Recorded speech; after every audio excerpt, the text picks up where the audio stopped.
sodium chef. Today we're going to be making a black bean and corn garden salsa, and there's no cooking involved today since it is a raw recipe, but we will be chopping quite a bit. So rather than showing you how to cook today, I'm going to be showing you how some chopping techniques that will make this recipe go a lot quicker.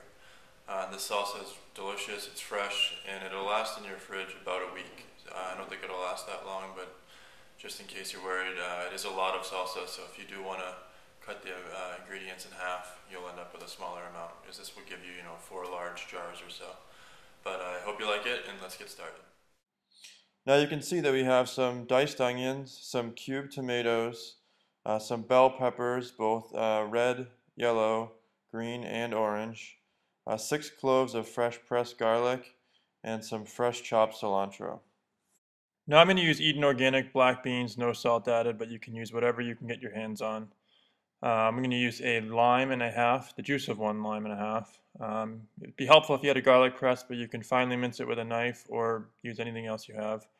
Use a little bit of black pepper, some habanero sauce or fresh habaneros. That's just some distilled white vinegar. It's 1 tablespoon.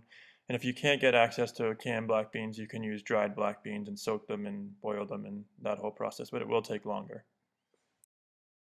Now that we have everything pretty much all ready, let's see how we got there by looking at some chopping methods. Here are some simple instructions on how to cut a pepper. You're going to want to cut it at a circular angle so you can keep the most of the pepper as possible and avoid getting the flesh and seeds. And this will leave you with strips that can be easily chopped.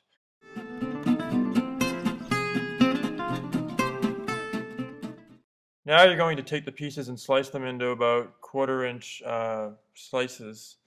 And then once you're done with this way, you're going to turn them sideways and chop them into 1/4 inch slices, leaving you about 1/4 inch cubes. So now we're going to chop a tomato. Basically you turn it on its side and cut off the top layer and discard that. Then you're going to go on to cut about 1/4 inch thick slices throughout the whole tomato. And then once you're done, you're going to pile them all on top of each other like so. And once you have them in a neat pile, you can cut them again lengthwise in 1/4 inch slices approximately. It doesn't really matter how close you are, just somewhere in the ballpark. And then keep on chopping all the way through. And then once you're done with this pile, you're basically just going to turn your knife sideways and chop through and make approximately 1/4 inch chunks. I mean, it doesn't have to be perfect, but it's for a salsa, so you want chunks of tomato in it.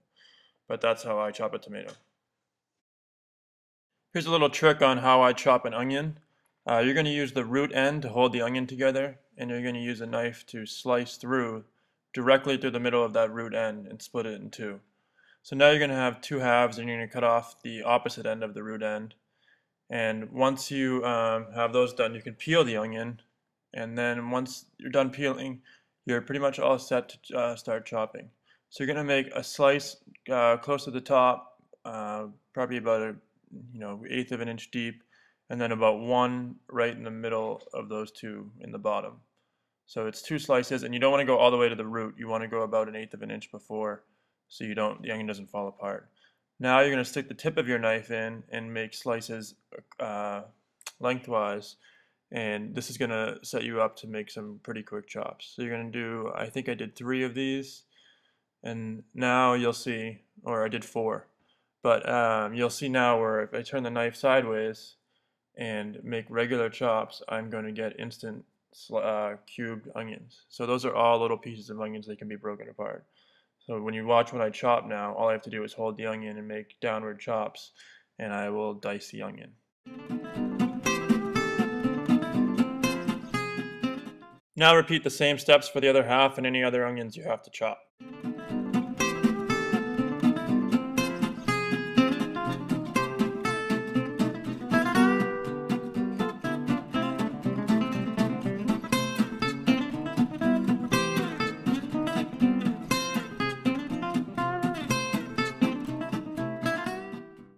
Now we're going to mix all the freshly chopped ingredients into a large bowl or stock pot and stir a few times.